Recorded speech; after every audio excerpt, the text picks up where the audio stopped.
Adventures of Sam Spade, Detective. Brought to you by Wildroot Cream Oil Hair Tonic, the non-alcoholic hair tonic that contains lanolin. Wildroot Cream Oil. Again and again, the choice of men who put good grooming first.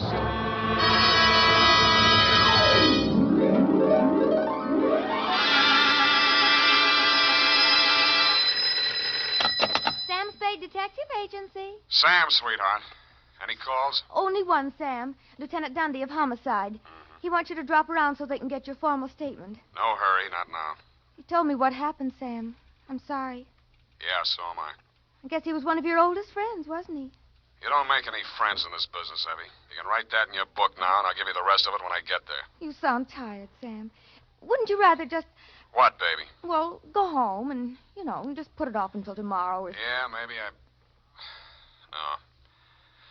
No, I'll get it off my chest tonight. Stay there, Effie. I'll come on down and dictate my report on the Dick Foley caper.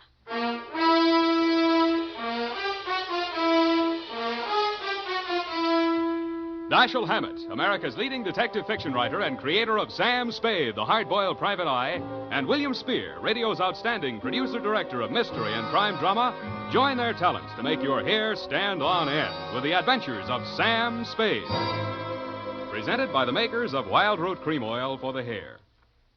No two ways about it, folks. Hair that's well-groomed can make all the difference in the world to a person's overall appearance. That's why so many men, women, boys, and girls are turning to the famous non-alcoholic hair tonic with lanolin, Wildroot Cream Oil. Wildroot Cream Oil grooms your hair neatly and naturally, relieves dryness, removes loose dandruff. If you haven't tried it before, you'll want to get Wildroot Cream Oil in a new 25-cent get-acquainted size. Yes, get Wildroot Cream Oil. Again and again, the choice of men and women and children, too. And now, with Howard Duff starring as Spade, Wildroot brings to the air the greatest private detective of them all in the adventures of Sam Spade.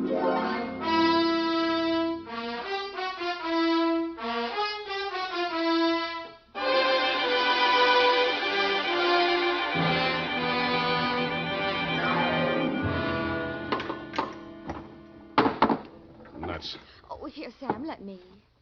Am I that shaky? Say when. Just to the top of the glass.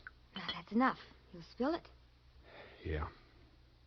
Sam, what you said over the phone about not making any friends in this business, you didn't really mean that, did you? Forget it.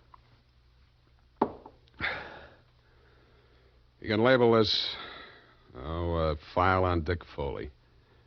Date, fill it in. Yes, Sam. To Dundee at Homicide, I guess, from Samuel Spade, license number 137-596. The facts are all here. If you can dig a formal statement out of it, you're welcome. I'd known Dick Foley ever since I took out my license. We'd worked several big capers together back in my days as a Continental Lot. He and Mickey Linehan and I.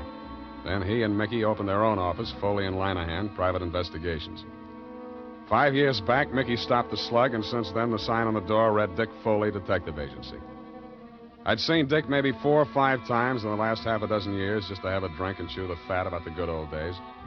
He never talked about his private life. I assumed he didn't have any.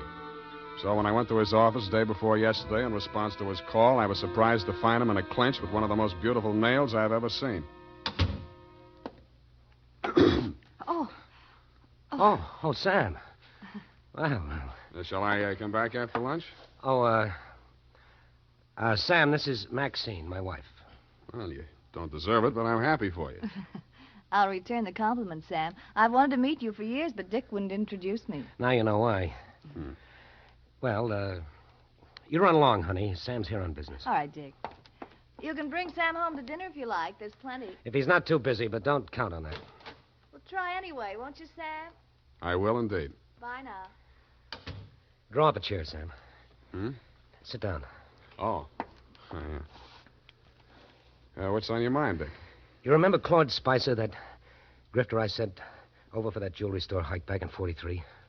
You never told me you were married, Dick. I'm very happily married. Now, please pay attention. Claude Spicer, yeah. Yeah, I remember the caper. Wasn't there a dame involved? Well, Spicer had a girlfriend, but the cops gave her a good bill of health. Spicer went up for a 5-year stretch. They sprung him last month. Whatever happened to that dame?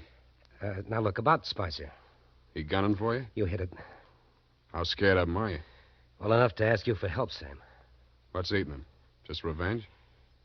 Sam, I wouldn't tell this to anybody but you. But all the facts of that caper didn't come out at that time. I saw to that. How come?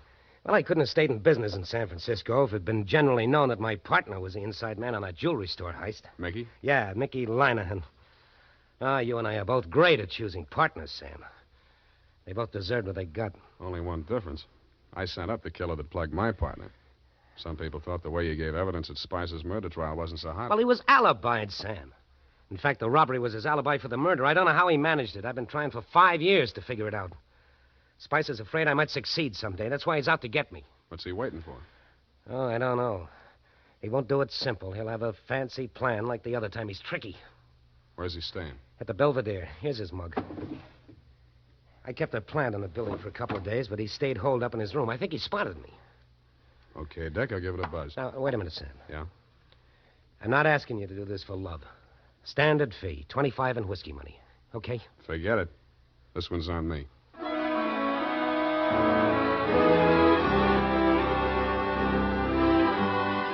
In the elevator on my way out, I studied the picture of Claude Spicer on the old police circular Dick had given me.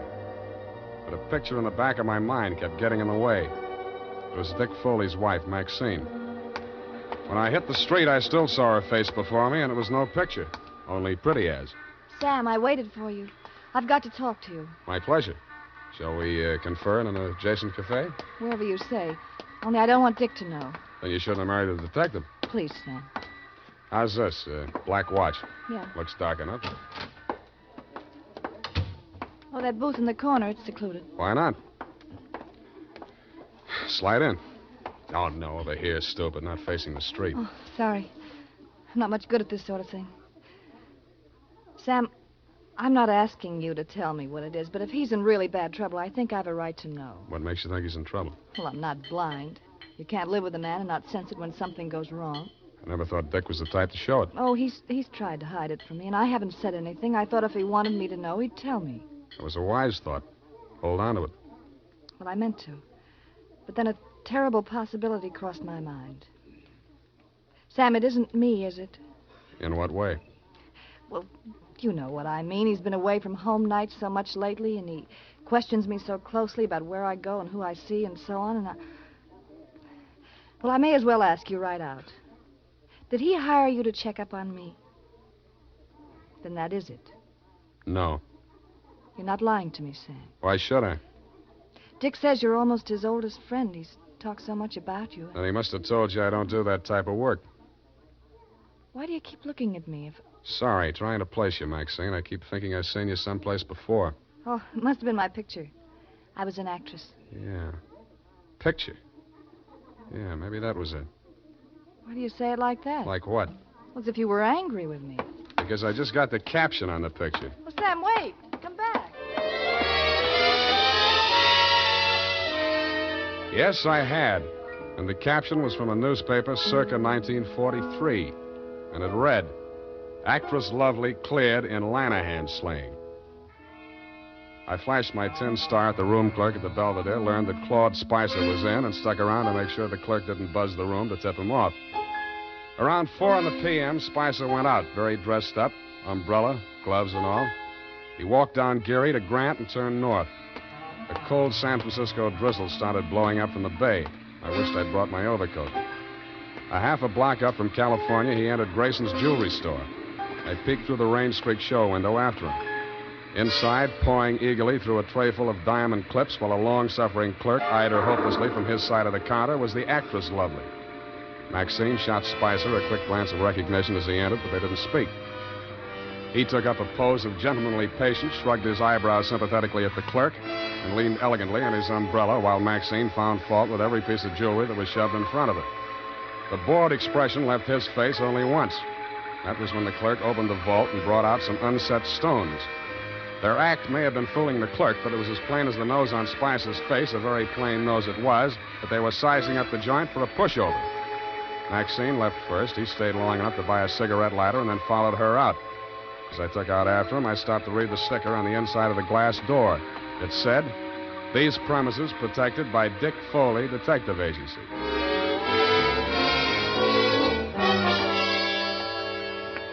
Maxine was waiting for him at the corner. I grabbed up a Chinese newspaper and used it to listen behind, but I needn't have bothered. They didn't seem to care. Well, are you happy?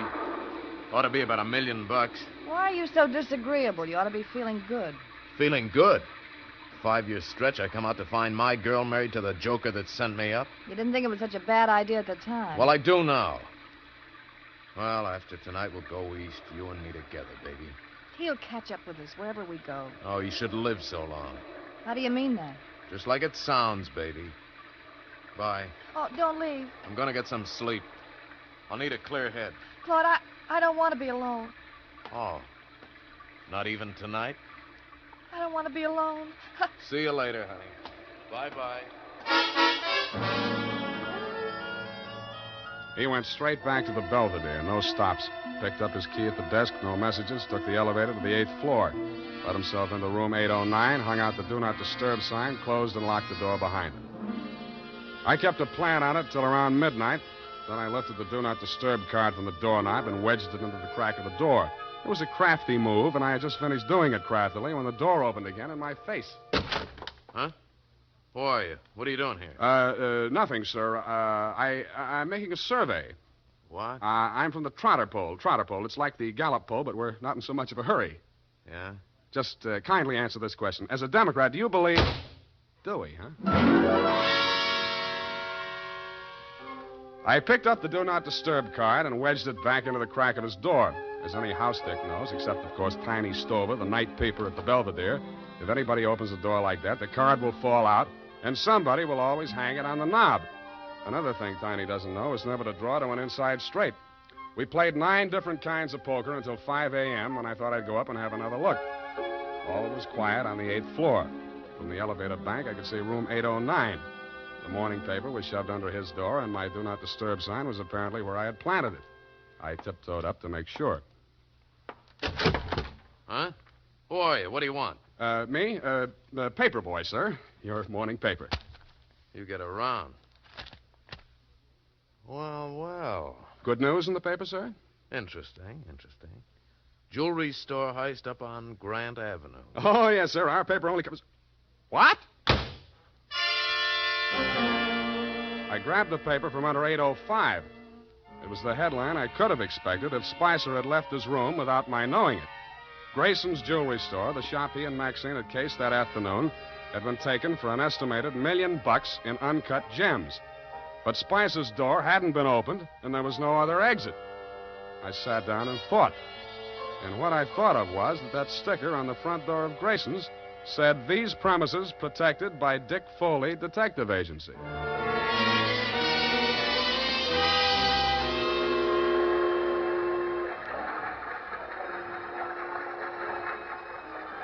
When the 6 a.m. Oakland ferry boat felt its way blindly out of the slip, Claude Spicer was aboard, and so was I. Should have been getting lighter, but it wasn't. The fog was thickening over the harbor, and most of the passengers were inside drinking coffee. Spicer didn't go in. He climbed up to the boat deck and stood at the rail under the pilot's house. I planted between 2 wet paint signs and waited.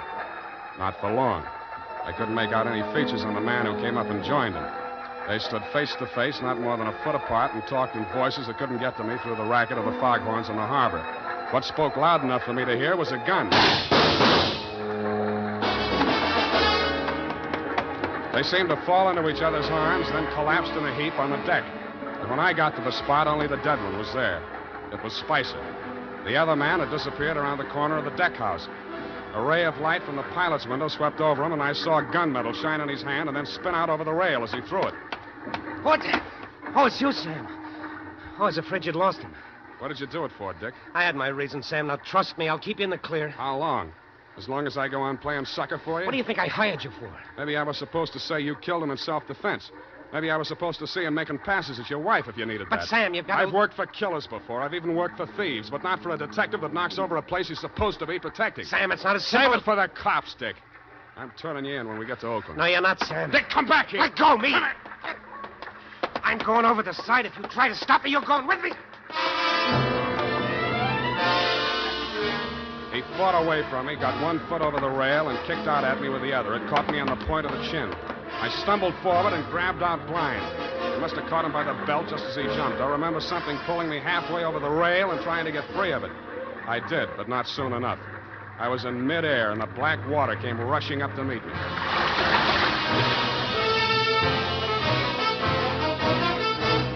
The makers of Wild Root Cream Oil are presenting the weekly Sunday adventure of Dashiell Hammett's famous private detective, Sam Spade.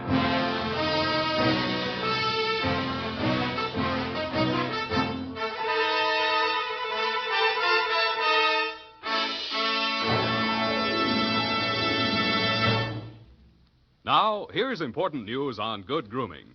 If you want the well-groomed look that helps you get ahead socially and on the job, listen. Recently, thousands of people from coast to coast who bought Wild Root Cream Oil for the first time were asked, how does Wild Root Cream Oil compare with the hair tonic you previously used? The results were amazing.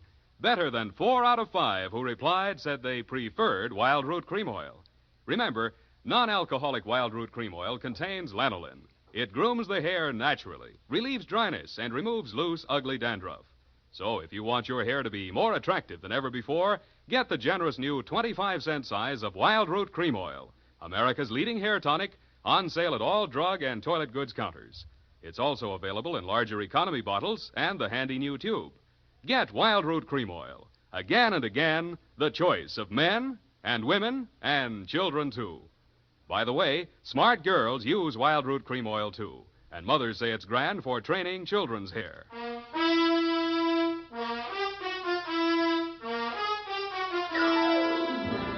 And now, back to the Dick Foley caper. Tonight's adventure with Sam Spade.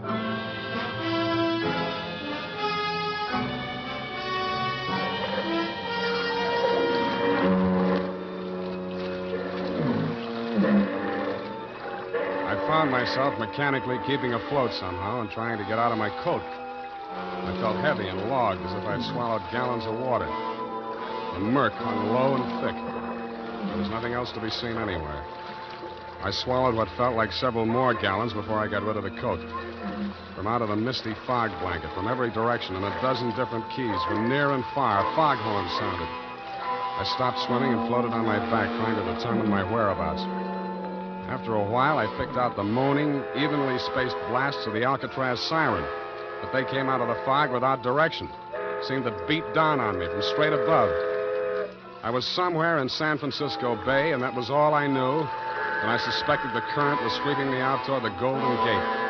Then a light came up ahead of me suddenly. A boat passing a few yards away. I lifted my head and screamed. But the boat siren, crying its warning, drowned out my shouts. It went on past, and the fog closed in behind it. Then I heard a new sound. Seagulls. I swam towards it, and it seemed to get lighter. Part of it was the dawn light beginning to cut through the fog blanket. But there was also a strange-looking man standing on the water and waving a green lantern back and forth.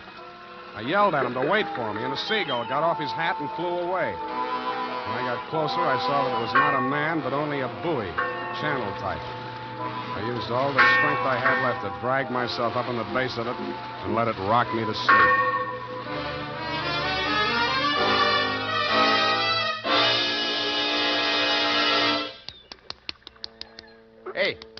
Hey, mate. Pour some more of the brandy into him, Gus. Yeah. Here. Get some of this down.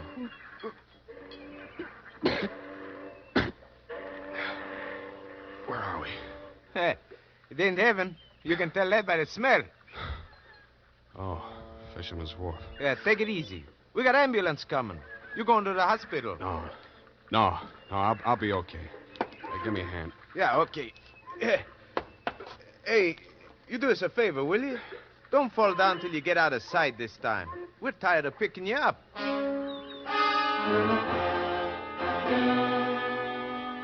I thanked the two kindly old fisher folk for their interest in my welfare, totted up the pier, fell into a taxi, and went home. While I soaked out some of my aches and pains and chills, I did some stewing about the caper so far and stewed up enough anger to carry me through to the finish. I checked the Coast Guard for news of Dick Foley. They told me his body hadn't been recovered yet. I got dressed and went over to his office. The cops hadn't been there. I went through the file cabinet. And what I found under Foley private had me so interested that I didn't hear Maxine come in until she closed the door. What are you looking for? You, baby. I'm for you. Sam. Come here. Oh, Sam. Nice. Oh, you dirty. Now, don't be mad, Maxine. A gun makes a woman bulge in the wrong place. It's not my gun. We'll see. Sam, Shut up. Now, starting with the rap Spicer went up for, the same pattern. The way you worked this one tells me how you worked it the first time. You You can't- get something on a private detective. The first time, 5 years ago, it was Dick's partner, Mickey Lanahan. I don't know what Spicer had on him, but I do know he forced Dick to knock over Grayson's jewelry store last I night. won't listen to you. Okay, I'll talk to myself. I'm not saying you killed Mickey Lanahan, but Dick did frame an alibi for you, didn't he? Didn't he? Oh, you're hurting me. Good. Try spending a night swimming around in circles in the middle of the harbor sometime. See how you like that. All right, it's true. Dick did help me out of that old jam. I'm not ashamed of it. I'm proud our love was that important to him. No, Spicer. That same old double-cross. Only this time, I'm standing where Dick did 5 years ago. Dick was set up as a patsy the same way Mickey Lanahan was, but he got smart and pulled the trigger first. Stop it. Stop it. Where did that hurt? You fool. I loved Dick. Yeah. I loved him. That's something you can't understand. But it happens that way, no matter what people are. You sound as if you really mean that. But you're a little late, aren't you? He's not dead. I'm sure he isn't. If he's not, he's really in trouble. What do you mean by that? I found something here in the files that Dick left, just in case Spicer got to him first. What is it? A confession to Mickey Lanahan's murder. That's impossible. Were you there? What are you going to do with it? Turn it over to the police. But if he's still alive... It still counts, unless he shows and revokes it, but I don't think he will. Why? Because I won't back up a self-defense plea on the Spicer shooting. But you were Dick's friend. You were his friend. I wouldn't ask him to do it for me. Then what can I do for him? I'll do anything at all. Well, if he stays away, he's as good as dead. If he comes back, you'll get a jury trial. And if there are more men than women in the panel, he'd probably be acquitted on your testimony alone. Do you really think he might have a chance? With a jury, there's always a chance. Well, where is he? How can I get word to him? Well, if he's not fish food by now, there's one sure way of smoking him out. Something I can do. Nobody else. Oh, please, tell me anything. Sign a confession of your own. Confession? Not Mickey Lanahan's murder or anything they might nail you for. Swear that you shot Spicer. What? Now, you can always renege. Make both of you look good, sacrificing for each other. How about it? All right. Tell me what to write. I did. She signed it. I had Effie dispatch it to all the papers and news services, and then I brought it down to the hall. Naturally, you didn't believe a word of her confession, Dundee, but when I took you aside and explained my stratagem, you endorsed it heartily and had her booked. She pressed my hand and thanked me. The look of resignation on her face was so real it was hard to believe she was faking. When she turned her back to follow the matron down the corridor, I saw why. On the back of her coat, there was a smear of white paint. I remembered the wet paint signs on the Oakland ferry boat. Dick Foley gave himself up an hour after her confession hit the street. Screamed and yelled at everybody in homicide, trying to convince them that Maxine was innocent and he should take the full rap. But I'm afraid I queered that when we confronted him with the autopsy surgeon's report. He tried to bluff even then when he read it. Pellet A ended right side between third and fourth ribs, penetrated left lung. Pellet B, pleural membrane, side wound punctured. Well, so what, Sam? All three on the right side, angling up, you see? No! I don't know why. You even saw me on that boat. You saw me throw the gun over Oh, him. cut it out, Dick. What I saw was in the dark. But you two men were facing each other directly. If I were going to drop a man fast at close range, face to face like that, I would not put the gun in my left hand, twist it around, straining my wrist in the process, and pull the trigger with my thumb. Unless I were left-handed, double-jointed, and a trickier shot than you are. I'd blast him straight through the middle. All right. All right, yes, it was Maxine. Well, that's good. Maybe you can get cured now. Why don't you open up some more? Let me put it down like it was business. All right, sir. Number one, Maxine killed your partner, Mickey Lanahan, 5 years ago. Probable motive to eliminate him and send Spicer up for it. Yeah, she didn't figure on Spicer being smart enough to confess to the robbery, and that alibied him for the murder. 2, you perjured yourself to clear Maxine of the murder. Motive? To prevent the truth about your partner from coming out, and Maxine. It was motive enough for anything. Cut it out, will you? Sorry. 3, Spicer forced you to team up with him in the jewelry heist. How? Well, he threatened to make a full confession as accessory to Mickey's killing. I would have put the whole works on Maxine and leave him in the clear. Yeah.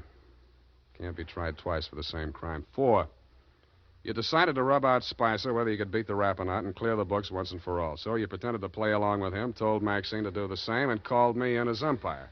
Yeah. Sam, I'm sorry. Why couldn't you lay off Maxine? Why did you have to... Oh, I thought you were my friend.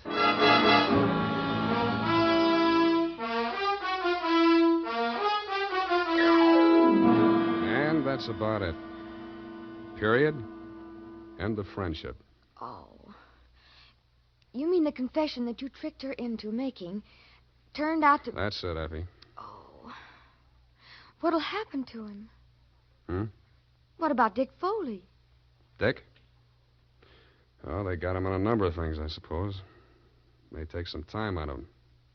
But I think he'll be an okay guy again. With her out of the way. With her out of the way. Sam? Go and type it up, will you? It's late. I want to get out of here.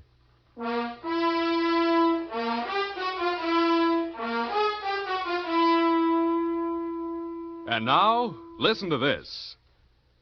When it comes to hair tonics, the best friend of the family is Wild Root Cream Oil. Wild Root Cream Oil grooms the hair neatly and naturally, relieves dryness, removes loose dandruff. Now, you can get America's leading hair tonic in the new 25-cent Get Acquainted size. Also, ask your barber for a professional application of Wild Root Cream Oil Hair Tonic. Again and again, the choice of men and women and children, too. Well, here it is, Sam. I know how you must feel, so I won't... What's your hurry? Well, I thought, well, you know how you always feel. Look, sweetheart, Dick Foley was a private dick. So what? You mean you can bring yourself to talk about it? Sure. Go ahead, try me. Well, Sam, it seems terribly complicated. I suppose because Mr. Foley was in the profession and thinks like you do. Up to a point, Effie. What's bothering you? Well, why did he call you in? You, another private detective, and he knew how smart you are and all, and... Yeah. I don't know. Maybe he thought, well, if I turned up anything, I'd look the other way. Do you think that could ever happen to you, Sam? That's a clever phrase you dictated. He called me in as umpire. That's baseball. But if he was so clever, why didn't he win, Sam? His mistake, Effie, was trying a quadruple play, which has never been heard of in the history of baseball or crime. All he wanted was to bat Maxine home safe. But it usually figures when 3 men are out, the side retires. Oh, well, I don't understand baseball, Sam. And that's all right. Football will be here soon anyway. Oh, but I don't... Good night, Levy. Good night, Sam. Good night, sweetheart.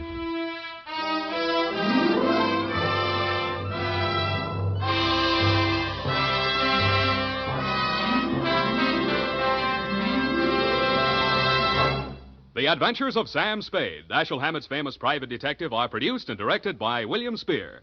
Sam Spade is played by Howard Duff. Lorene Tuttle is Effie. The Adventures of Sam Spade are written for radio by Bob Tallman and Gil Dowd. Musical direction by Lud Gluskin, with score composed by Renee Garrigang. Join us again next Sunday when author Dashiell Hammett and producer William Spear join forces for another adventure with Sam Spade. Brought to you by Wild Root Cream Oil. Again and again, the choice of men who put good grooming first. This is Dick Joy reminding you to... Get Wild Root Cream Oil, Charlie. It keeps your hair in trim.